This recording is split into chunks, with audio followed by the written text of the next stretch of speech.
Welcome to the Talent Optimization Podcast, the go-to podcast for CEOs and HR professionals wanting to bridge the gap between the strategy and tactical implementation of talent optimization within their organizations.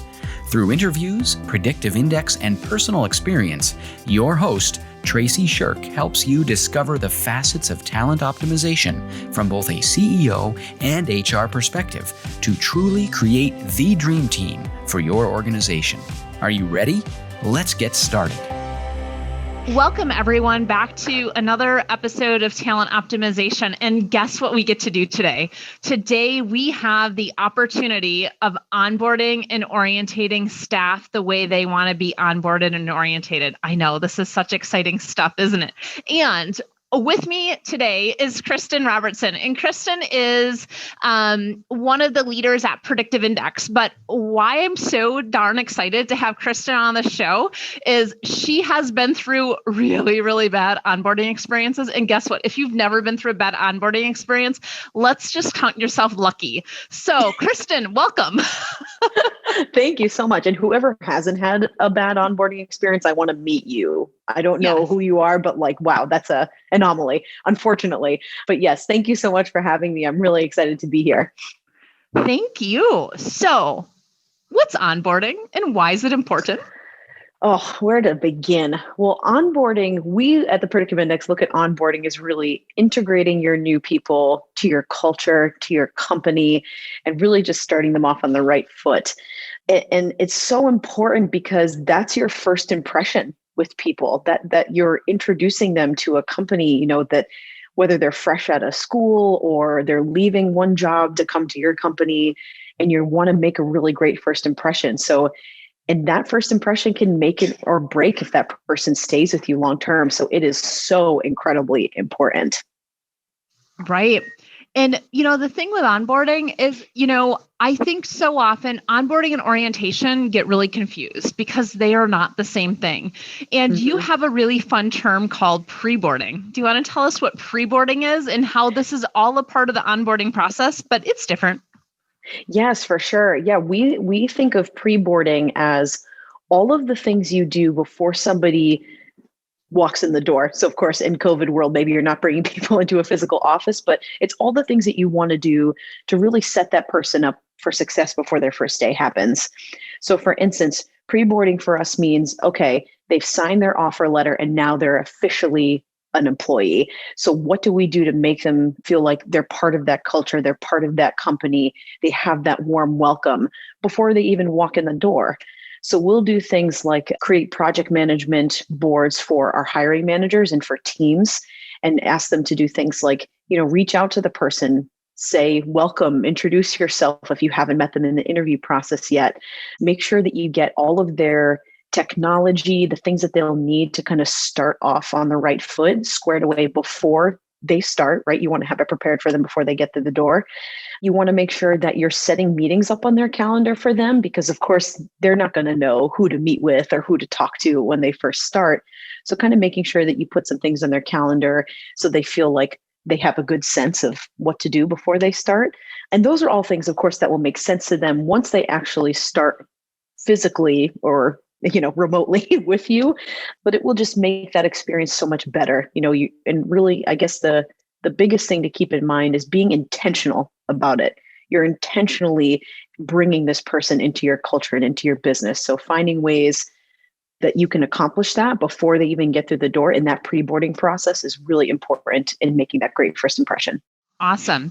So we have them walking through the door on day one. Now what?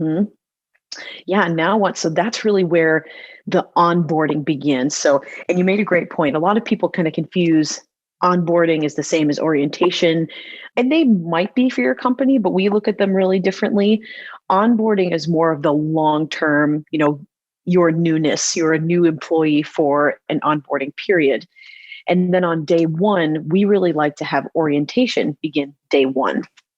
And our orientation is comprised of a few different things. On the first day that the person starts, we like to really welcome them and give them the building blocks of what it means to be a PI person. Here's all the tools and systems that we use. Here's what our benefits are. here's who you reach out to for these types of questions. Here's where these people sit. This is this department, really just orienting them to PI. And then they also get the opportunity to meet with a lot of our executive team. So our executive team will come in and talk to them about, this is what our department does. Here's in our department, or here's who's in our department. So they get a lot of really good face time with leaders of the organization as well. But yeah, day one is really about focusing on, here is the foundation of what it means to be a PI employee. Regardless of whether you're the CEO or you are the most entry-level person, everybody needs that foundation to feel comfortable and feel prepared to go start their job. So that's what day one is focused on. Yeah. Awesome. So I like to look at this and say, okay, orientation is where's the bathroom? Who do I call for help? Where's the coffee, right? Let's just cover the three most important things. Yeah, right. The necessities. Yes. And onboarding is about weaving ourselves into the tapestry of the organization so that we become a part of that culture, right? Mm-hmm. And the pre-boarding is we're just preparing you for this amazing ride. So buckle up, Buttercup, because we're ready to ride. That's right. You're going to dive right in. Exactly. I love it. For sure. I am so curious, Kristen, and I'm guessing that my listeners are too. Typically, we create these amazing processes out of not so amazing processes. So do you have a fun story for us today? Of a not so fun experience myself? Yeah. Yo, for sure. Yes. I would say that's honestly the reason why I became so passionate about onboarding in the first place, is because I've had bad onboarding experiences. Bad. Like real bad. Like here's your handbook, go sit and read it for 6 hours. Oh, no. I was given nothing, like quite literally nothing. Yeah, it was really bad. My worst experience, of course, I will not name the organization that it was with, but I walked in on my first day. And when I walked in the office, let me also say, I was very early in my career. So I was wide-eyed and bushy-tailed, right? I was very excited to like dive in and make a difference. I was excited. And I walked in the office and the person looks at me like, who the heck are you? Like, no idea who I was. And so then I started to question myself. I'm like, oh gosh, am I in the wrong place? Am I at the right building? Like, what? Oh, well, I started to question myself immediately. And so then I told them, oh, I'm new. I'm starting with this department. Am I at the right place? And she said, oh, yeah, okay. I said, okay. So I like walked back to where my team was. My manager's nowhere to be found. I didn't know anybody on my team. I didn't really interview with anybody on my team. And then the person who brought me back there said, well, I guess you can sit here. And there was this open desk. There wasn't a computer there. I had no computer. I didn't have a pen. I didn't have a piece of paper. I had nothing. So I was sitting there and I was at my desk and I was just looking around. Nobody was coming up to me. And I'm a very extroverted person. So just the fact I was sitting there by myself, no one was telling me what to do. I knew right then and there I made a mistake. I wasn't 20 minutes in and I knew, wow, I've made a mistake here. And I think that was kind of par for the course from my experience. Unfortunately, at that company, it wasn't a fit for me anyway. But that experience, I will never forget that for as long as I live. And it became kind of my mission to ensure that wherever I worked, that wasn't something that people came across. And then I've had other onboarding experiences that were so-so, but that was by far the worst for sure. Right. And I'm so curious for what you've now created at Predictive Index for individuals coming in and the impact how has that had an impact on staff retention? Tremendously. So we have a very low turnover rate. I think it's less than 2%. It's a very, very low turnover rate. And that's a big reason why we put so much thought and effort into it, and why, because like I mentioned, our executive team is a huge part of it. So that's an expensive time, right, for them to be a part of that week-long program. But we put that much effort and intention into it because, again, that first impression can really make or break how long somebody stays with you. I think it was Gallup HR who published a survey once that said, if you flub onboarding, you can guarantee that by, the 90-day mark, they're probably already looking for a job, and then they won't be with you for more than a year, maybe a year and a half. But I mean, in turnover, especially if you're bringing people on really quickly, like we did, that would be awful for us. So yeah, I mean, we put so much thought and effort into the onboarding process to ensure that obviously we want our people to have a great experience. We want them to feel welcome, but it also plays a really big role in keeping people engaged and retaining them at our company. Absolutely. So I'm super curious. How do you include the team into your onboarding experience for new staff? Yeah, that's a great question. So, like I mentioned, we're task-oriented people at PI. We've got, tools and things to help us kind of stay on track, and we use them for onboarding. So we use a project management tool, and again, the manager really kind of manages that tool, but then gets the team involved. So, for instance, we encourage all of the team where this new person will be joining to reach out and say hello.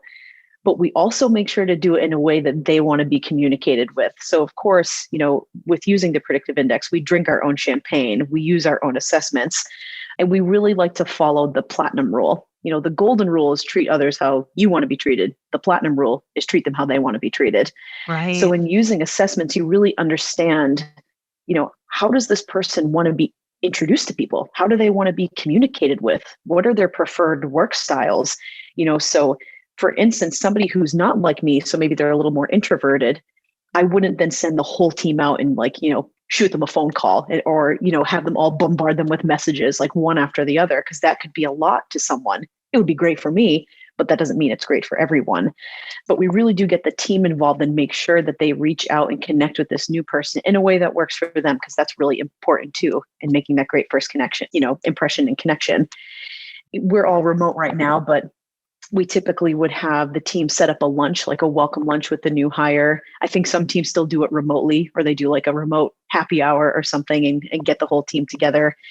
And we also ask the manager to find our new person an onboarding buddy. So it's not necessarily somebody on their team, but somebody they can go to and ask what might feel like the silly questions, like, where's the bathroom? How do I work the coffee machine? Just like the little things that they might not want to bring up to their manager or their team. So they have, of course, the team, like the actual people they'll be working with, welcoming them and helping them get on board, but then also that one person to kind of be their go-to for any of the things they might not want to bring up to their manager or their team. Awesome. That is phenomenal. Yeah. And so how do you differentiate an onboarding buddy from a mentor? Because this is something that I see organizations, institute mentoring programs, when a new person comes in, but really what's that distinction between an onboarding buddy and a mentor, or are they the same thing? That's a great question. For us, they're not the same thing. And we do have a mentoring program as well as, our onboarding buddy program. So the onboarding buddy is really meant to be kind of your one person to go to kind of get to know somebody outside of your department. And we really like to focus on that, obviously, when we're in person, but being remote even more so, because they really get to know people outside of just who they work with in their normal day-to-day. So the onboarding buddy is just a contact to have, somebody to shoot the silly questions to, and somebody just to kind of check in on them. So like an unbiased person just to say like, hey, how are you doing? How are things going?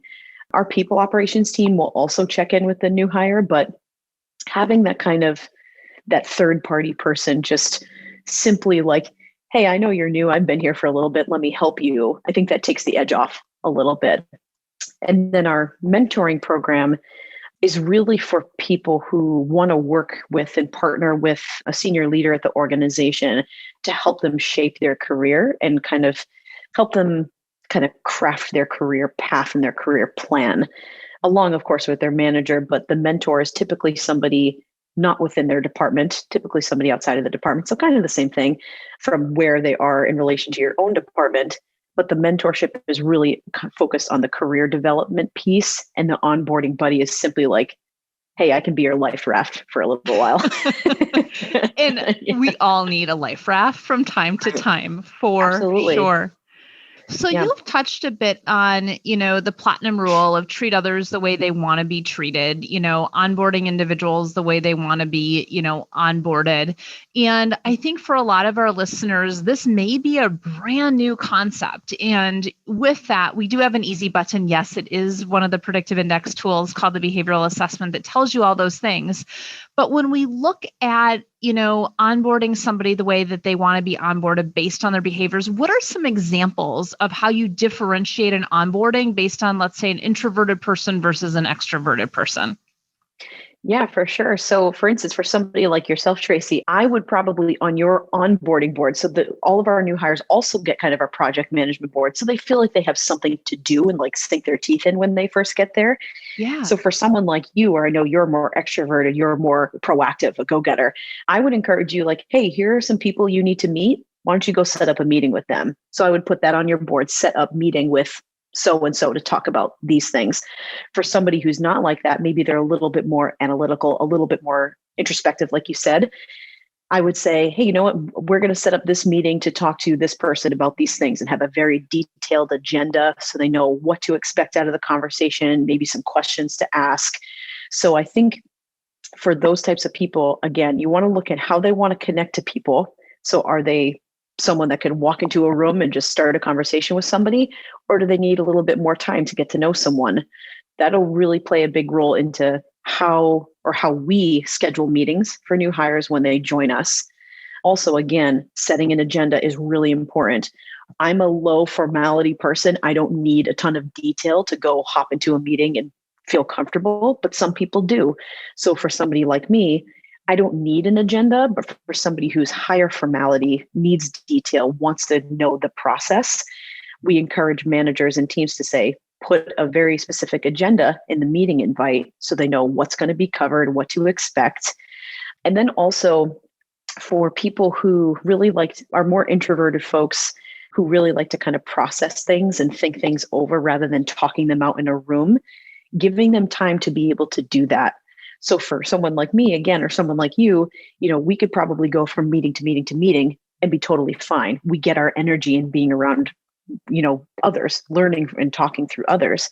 Whereas somebody who's not like us needs some time to kind of reflect and let the information soak in. So ensuring that the managers kind of put some time in the person's day so that they can have those moments to kind of, mull over the information so they're not hopping from one thing to the next. So those are just a few examples that I think of. I mean, there's countless others because obviously every person is so different. But I mean, really, the takeaways are, how does this person like to connect with people? How do they like to learn information? And how much detail do they want to have, to make them feel comfortable? I love it. And so for those of you listening that want more of this, and we're not quite done yet, we've got a couple more questions for Kristen, but if you want more of this, some specifics of, hey, what does a pre-boarding program look like or an onboarding program look like? Kristen will be leading a webinar with us within our Talent Optimization Foundation program on Monday. So you just know that, hey, that's something that you can definitely connect with us in. So that information will be in the show notes for you. But before we end, I have two key questions, right? So, our listeners are, executives and HR professionals is really who tends to listen to our show. So what's one key actionable takeaway that the executives listening in can take and implement inside of their organizations? That's a great question. I would say just put intention behind whatever you're doing to bring your people on board. I think the more that the leadership team can get involved and be intentional about bringing new people into your organization, that makes such a difference. I cannot even begin to explain how impactful that has been for us, getting our leadership team involved, being available to our new hires, and just being really intentional about how you do it. When new hires see the leadership team, so the people at the top, being involved and really being kind of an open book, opening their arms to people coming into the business, it helps eliminate that tension, that fear, that anxiety that's totally normal with joining a new company. So I would say be intentional, be open to being a part of the process, and it will make an enormous difference. Awesome. And you're setting the culture, you're setting the tone for the entire culture. Exactly. So when you're doing that, you're saying to everyone, regardless of rank, that this is what the expectation is, because they're always going to follow what the executive team is doing. 100%. Exactly. Awesome. And what's one key takeaway that you would have for, our HR leaders? Yeah, I've been in those shoes before. It's a lot. It can be daunting to kind of think about okay, where do I start? So I would encourage you to think about what's important for new people to know when they come into your company. Is it simply just getting a lay of the land? Is it, they need to learn these tools to be successful right off the bat?